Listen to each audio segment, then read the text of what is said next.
بسم اللہ الرحمن الرحیم۔ ناظرین و سامعین السلام علیکم۔ آپ کا ہوسٹ سلطان امن، آپ کا دوست فرام وائس آف ولیجز آپ سے مخاطب ہے۔ آج ہم شیڈول سے معمول سے ہٹ کے دوسرا ٹاپک کور کر رہے ہیں۔ پہلے جو ہم کرتے رہے ہیں وہ قرآن مجید کی ترجمہ، تفسیر، مختلف صورتوں کا ہم نے کور کیا ہے۔ وہ ایکچولی بہت فنڈامنٹل تھا اور وہ انشاءاللہ جاری رہے گا، کیونکہ اس ملک کی بنیاد ہی ٹو نیشن تھیوری پہ بنی ہے، اور قرآن کو اگر کہا جائے کہ یہ بے جا نہ ہوگا کہ قرآن کا بڑا رول ہے ان کریشن آف پاکستان، تو وہ انشاءاللہ ہم جاری رکھیں گے۔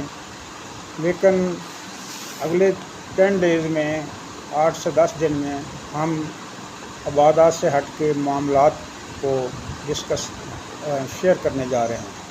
تو سر فہرست آج جو میں نے ٹاپک سلیکٹ کیا ہے وہ ہے ہارٹی کلچر، جیسے اردو میں کہتے ہیں شجر کاری یا باغبانی بھی کہہ سکتے ہیں۔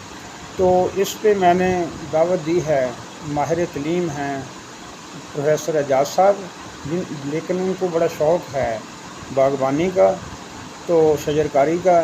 اس پہ ہم ان سے کچھ کوشچنز پوچھیں گے، ان سے کچھ معلومات حاصل کریں گے، جس سے ملک میں جو سسٹم ہے پلانٹیشن کا، اس میں جو پرابلمز ہیں وہ ریزالو ہو جائیں اور اس میں کچھ ترقی کی پیش رفت ہو۔ ہمارا کام پوائنٹ آؤٹ کرنا ہے اور ان کی ریکٹیفیکیشن کرنا گورنمنٹ کا کام ہے۔ تو آئیے میں آپ کا تعارف کراتا ہوں اعجاز صاحب سے۔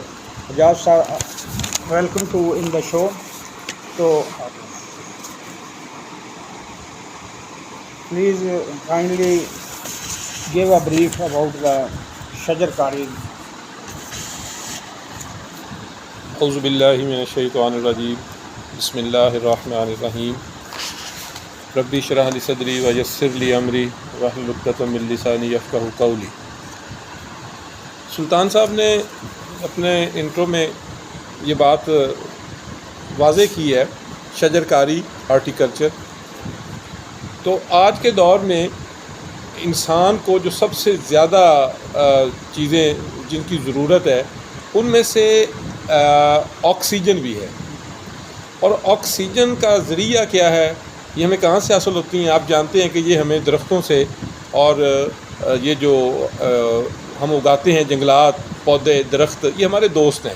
یہ دراصل ہمیں آکسیجن دیتے ہیں۔ جیسے ہمیں زندہ رہنے کے لیے خوراک چاہیے، پانی چاہیے، اس طرح ہمیں تازہ ہوا بھی چاہیے۔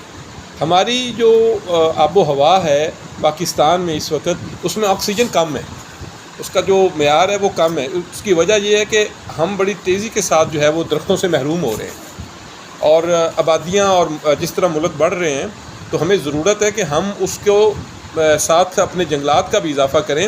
جاپنیز قوم بڑی باشعور ہے، انہوں نے جنگلات کی ایک نئی ٹیکنیک جسے میاں واکی کہتے ہیں، کہ وہ تھوڑے ایریا میں، چھوٹے ایریا میں، چونکہ جاپان چھوٹا سا ملک ہے، تو انہوں نے پودوں کی اہمیت کو دیکھتے ہوئے اپنے تھوڑے سے ملک میں، چھوٹے سے رقبہ پر بھی جنگلات قریب پودے اگائے۔ ایک نئی ٹیکنیک دی جو ہمارے ہاں بھی اب آ رہی ہے، ہر سوسائٹی میں جو ہے وہ اس کو انکریج کیا جا رہا ہے کہ وہ میاں واکی ٹائپ جو ہے وہ جنگلات، تھوڑے جگہ پر پودے اور جنگلات اگائیں۔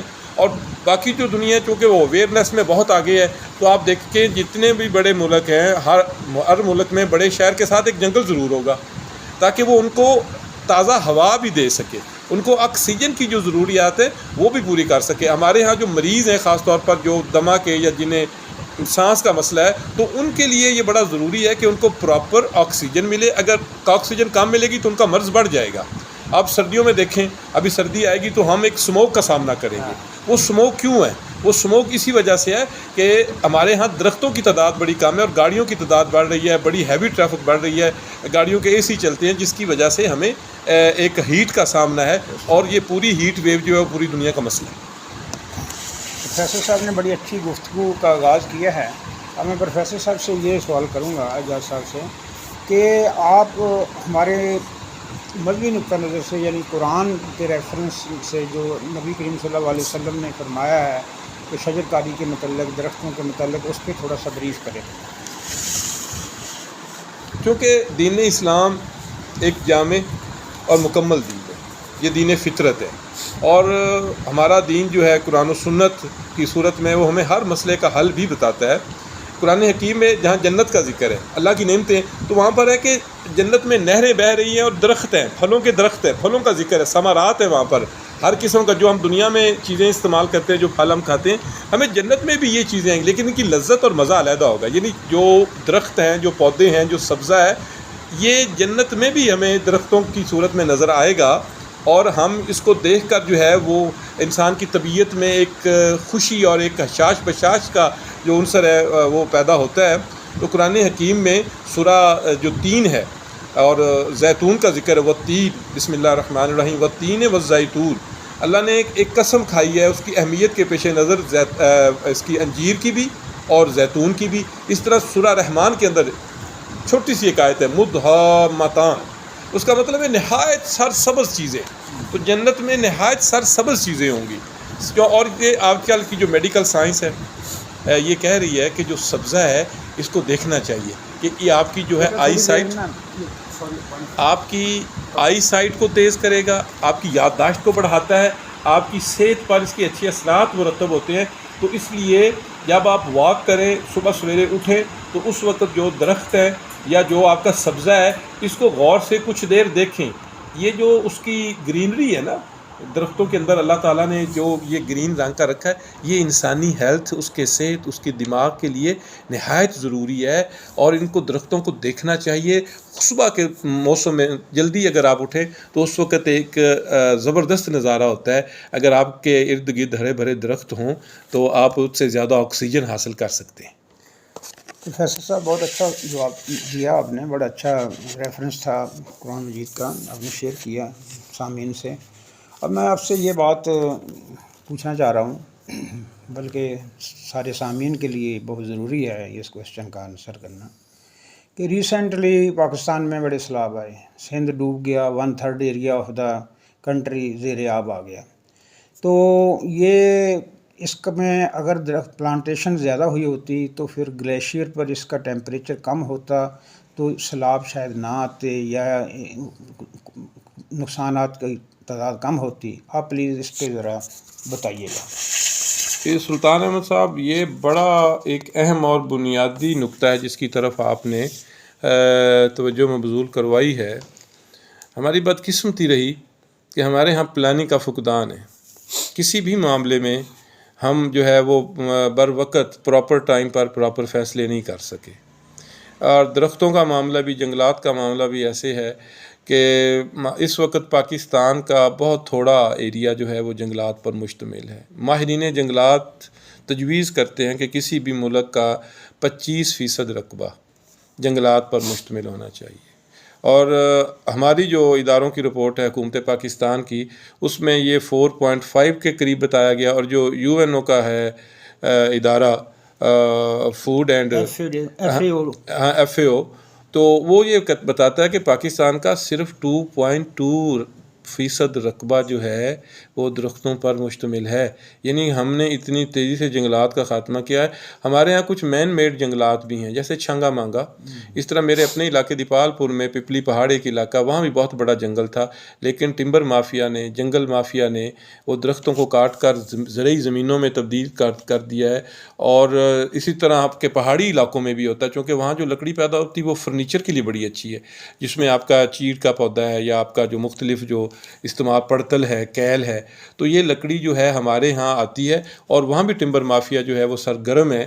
تو پہاڑوں سے یہ سلسلہ شروع ہوتا ہے اور میدانوں تک ہم نے جنگلات کا صفایا کر دیا. تو اب جو گلوبل وارمنگ ہے اس سے گلیشیئر پگھلیں گے، سمندر ابھریں گے، دریاؤں میں پانی زیادہ آئے گا، کئی شہر ڈوبیں گے. اس وقت دنیا کے کئی ساحلی شہروں کو ڈوبنے کا خطرہ ہے. اگر سمندر کی سطح بلند ہوتی رہی تو وہ پانی میں آ جائیں گے. جس طرح کہ ایک پورا ملک جو ہے آپ کا، چھوٹا سا ملک ہے جو جزائر پر مشتمل ہے نیپال اور بھوٹان کے ساتھ، تو وہ ملک جو ہے وہ اپنی اب سروائیول کی لڑائی وہ ختم ہو رہا ہے. بڑی تیزی کے ساتھ. مالدیو آپ نے درست کہا جی. مالدیو جو ہے وہ اس وقت اسی مسئلے کا شکار ہے اور انہوں نے متبادل جگہ بھی کی تلاش کر رہے ہیں کہ ہاں یہ پورا ملک ہی وہاں سے ٹرانسفر کر دیں تو وہ ڈوب جائے گا کچھ عرصے بعد, کیونکہ سطح سمندر بڑھ رہی ہے اور یہ خطرہ ہمارے لیے. پروفیسر صاحب نے کافی میرے کوشچنز کے خود ہی ایڈریس کر دیا جو میں نے پوچھنے تھے. تو بہرحال میں اب ان سے یہ ریکویسٹ کرتا ہوں کہ وہ تھوڑا سا واضح کریں کہ گورنمنٹ, فیڈرل گورنمنٹ یا پروونشل گورنمنٹ, یہ سبجیکٹ تو پروونشل گورنمنٹ کا ہے, کہ ان کی کیا پالیسی کہ مین باتیں 2-4 بتا دیں. جی حکومتی سطح پر پالیسیاں تو بن جاتی ہیں لیکن ان کو پراپر فالو نہیں کیا جاتا اور درخت اگائے جاتے ہیں, اس میں کوئی شک نہیں, لیکن صرف درخت کا لگا دینا مسئلہ نہیں ہے, اس کو لگانے کے بعد اس کو سروائیول کے لیے ایک لمبا عرصہ چاہیے ہوتا ہے درختوں کو بچانے کے لیے. تو درخت صرف لگائیں نہیں بلکہ ان کی پوری کیئر کریں, ان کو بچائیں اور ان کو اگانے کی کوشش کریں. ہمارے ہاں جو ہے وہ درختوں کو بچانے کا لگا تو ہم دیتے ہیں شوق کے تحت, لیکن اس کو پھر پانی نہیں دیں گے یا اس کی کیئر نہیں کریں گے تو حکومت کا پورا ایک محکمہ ہے جس کو ہم محکمہ جنگلات کہتے ہیں. لیکن اگر کبھی آپ کو جانا ہو یا دیکھیں تو آپ کو کوئی بندہ اپنے کام پر نہیں ملے گا. یہ میں اپنے ذاتی تجربے کی بنیاد پر یہ بات کہہ رہا ہوں کہ ہم نے اپنے گاؤں میں یا اپنے ارد گرد علاقوں میں جہاں سرکاری زمینیں ہیں اور سرکاری زمینوں پر لوگوں نے قبضہ کر لیا ہے, پورا ایک مافیا ہے, جہاں بھی جو سرکاری زمین ہوتی ہے وہ اس پر قبضہ کر لیتا ہے اور اس زمین پر وہ قبضہ کر لیتا ہے اور قبضہ کر کے اس پر وہ اپنے گھر بھی تعمیر کر لیتے ہیں اور اپنی فصلیں بھی اس پر اگاتے ہیں اور مختلف قسم کی اور سرگرمیاں, اور اس کو جو ہے وہ اپنے استعمال میں لاتے ہیں اور جو جنگلات اگائے جاتے ہیں ان کو کاٹ دیا جاتا ہے. اگر حکومت اس پر سخت قوانین بنائے اور جنگلات کاٹنے کے لیے جو ہے وہ سزائیں رکھے تو اس کو روکا جا سکتا ہے اور درختوں کو بڑھایا جا سکتا ہے, کیونکہ ہمیں ضرورت ہے, یہ ہماری آنے والی نسلوں کے لیے ضرورت ہے. ہم تو چلے جائیں گے لیکن ہمارے بعد میں جنہوں ہمارے بچوں نے آنا ہے انہوں نے اسی ماحول میں رہنا ہے اور ہم اس کو ایک ایسا ماحول دے کر جائیں کہ ان کی صحت کے اس پر اچھے اثرات ہوں اور وہ صحت مند رہیں, کیونکہ آکسیجن انسان کے لیے نہایت ضروری ہے. جیسے خوراک اور پانی کی میں نے بات کی تو زمین کے علاوہ اور کوئی جگہ ایسی نہیں جہاں پر آپ کو آکسیجن ملے, کیونکہ وہاں درخت نہیں ہے. پروفیسر صاحب اب پریکٹیکلی آپ کچھ پودوں کے نام بتا دیں گے پارک میں ہیں کہ بھی یہ پودا اس چیز کا یہ نام ہے, اس پودے کا آپ نام بتا دیں. جی یہ بڑا خوبصورت پودا ہے, کنو ہم اسے کہتے ہیں. یہ ہمارا سٹرس کی جو ہے اقسام میں سے ہے اور لاہور میں اس کے حوالے سے جو ہے وہ بڑے پودے لگائے گئے ہیں لوگوں نے. لاہور کی آب و ہوا بڑی اچھی ہے پھلدار پودوں کے لیے. ہمارا سرگودا شہر جو ہے ہمارے ملک کا وہ پوری دنیا میں سٹرس کے لیے مشہور ہے. تو یہ کنو کا درخت ہے جی, اس پر ہمیں پھل نظر آ رہا ہے اور یہ سردی کا پھل ہے. جیسے جیسے ٹھنڈا موسم ہوگا ان کا رنگ بھی بدلے گا, سائز بھی بڑھے گا اور یہ بڑا لذیذ اور کھانے میں یہ ایک زبردست پھل ہے جو انسانی جسم پر وٹامن سی کے بڑے گہرے اثرات ہیں انسانی جسم پر. یہ لیمن ہے جی, اور لیمن خاص طور پر گرمی کے لیے جو اس کی سکنجبین ہمارے ہاں ایک عام ہمارا مشروب ہے, اور اگر اس کو استعمال کیا جائے کوک کی جگہ اور 7 اپ اور ان بوتلوں کی جگہ اور جوسز کی جگہ تو یہ ایک نیچرل ڈرنک ہے جو آپ کے صحت کے لیے نہایت ضروری ہے. یہ انار کا پودا ہے جی, اور اس کا ذکر ہے جی قرآن حکیم میں جو ہے انار, یہ جنت کے پھلوں میں سے اپنے سامنے رکھیں, یہ جنت کے پھلوں میں سے انار کا بھی ذکر آیا ہے. اور جو انار ہے اس کے انسانی جسم پر بڑے اثرات ہیں. خاص طور جو میں نے پڑھا ہے یہ جگر کے لیے بڑا مفید ہے. جو لوگ جگر کے مرض میں مبتلا ہیں وہ انار کھائیں, اس کا جوس پئیں تو یہ آپ کے معدے اور جگر دونوں کے لیے نہایت مفید ہے. یہ بھی آ گیا جی وہ جنت کا پھل جس کا ذکر انجیر و تین. تو انجیر جو ہے یہ جنت کے پھلوں میں سے ایک پھل ہے. اللہ تعالیٰ کی نعمتوں میں سے بہت بڑی نعمت ہے یہ. اس کے بھی جو اثرات ہیں نا جی وہ انسانی صحت پر بہت اچھے ہیں. خاص طور پر جو معدے کے امراض میں لوگ مبتلا ہیں, جس کو معدے کا کوئی مسئلہ ہو, تو وہ کھانے کے بعد کچھ دیر بعد انجیر کا استعمال کریں تو ان کے معدے اور کھانے کی بیماریاں جو ہیں وہ ختم ہو جاتی ہیں. یہ امرود بھی مجھے نظر آ رہا ہے سلطان احمد صاحب کے باغیچہ میں. تو امرود کا جو موسم ہے وہ دو ہے, ایک گرمی کا امرود اور ایک سردی کا امرود ہے. جو سردی کا امرود ہے اس کی لذت اور اس کی مٹھاس گرمی کی نسبت زیادہ ہوتی ہے, اور یہ زبردست چیز ہے کھانے میں. ہمارا مقامی جو ہے ہاں یہ جو ہے وہ خوبصورتی کے لیے ہمارے لان میں جو ہے وہ پام لگائے جاتے ہیں. پام کی بہت ساری قسمیں ہیں, ٹھیک ہے جی. ہاں اس کو ہم کنگی پام کہتے ہیں, اور یہ لان کی خوبصورتی میں اضافہ کرتا ہے. یہ زبردست چیز آ گئی جی. میرا پسندیدہ پھل ہے اور آم اکثر لوگوں کو پسند ہے. مرزا غالب نے بڑی تعریف کی. ہاں آم ہوں اور آم ہوں, تو مرزا صاحب کا یہ پسندیدہ پھل, اور ہماری اکثریت جو ہے آم کو بڑے شوق سے کھاتی ہے, اور ہم بڑی تعداد میں ایکسپورٹ بھی کرتے ہیں اور زر مبادلہ کمایا جاتا ہے پاکستان کے لیے. ناظرین, پروفیسر صاحب نے اگزامپلز دے کے آپ کو ساری چیز وضاحت کی ہے. اور باہر بہت سارے پودے ہیں, اور باہر نظر آ رہا ہے جامن کا پودا نظر آ رہا ہے, اور سائے دار درخت بھی نظر آ رہے ہیں.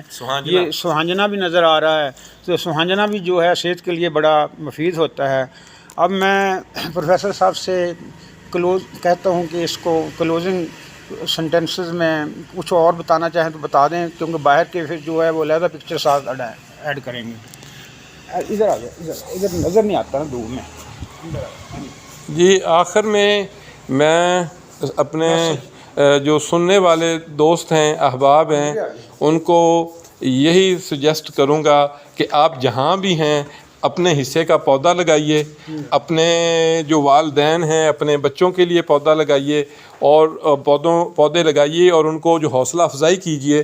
اپنے گھروں میں پودے لگائیے, اپنے دفتر میں, اپنی پارک میں, جہاں بھی آپ کو جگہ ملے وہ پودا جو ہے وہ آپ لگائیں, تاکہ آپ اور آپ کی آنے والی نسلیں جو ہیں وہ تازہ ہوا سے مستفید ہو سکیں. اور انسان جو کچھ بھی دنیا میں کماتا ہے وہ اپنی صحت کے لیے بھی اس کو خیال رکھنا چاہیے. تو یہ ہماری صحت کا معاملہ ہے, ہماری زندگی کا معاملہ ہے, اور ہمیں چاہیے کہ ہم زیادہ سے زیادہ درخت لگائیں, لگا کر ان کی حفاظت کریں تاکہ ہم محفوظ رہ سکیں. تھینک یو جاز صاحب.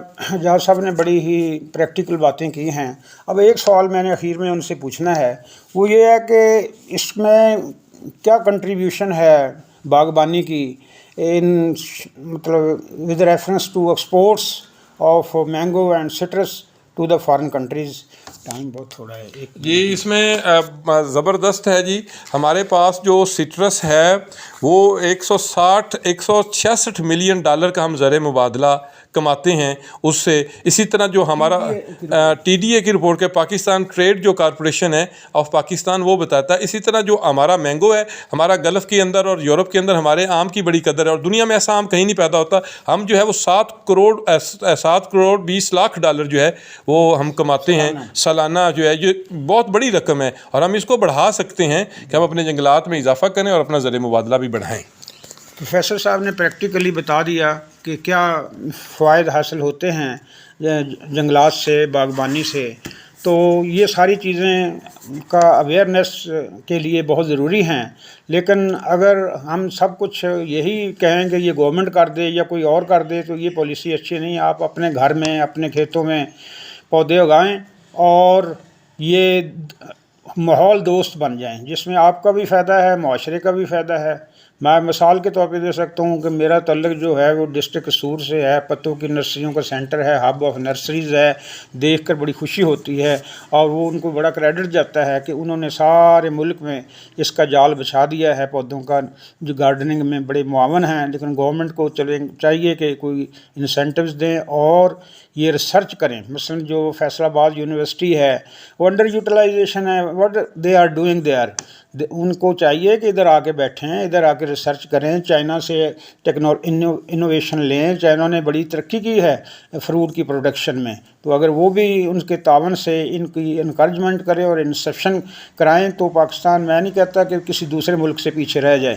پاکستان امپورٹر نہ بنے بلکہ ایکسپورٹر بنے. اللہ آپ کا حامی ناصر.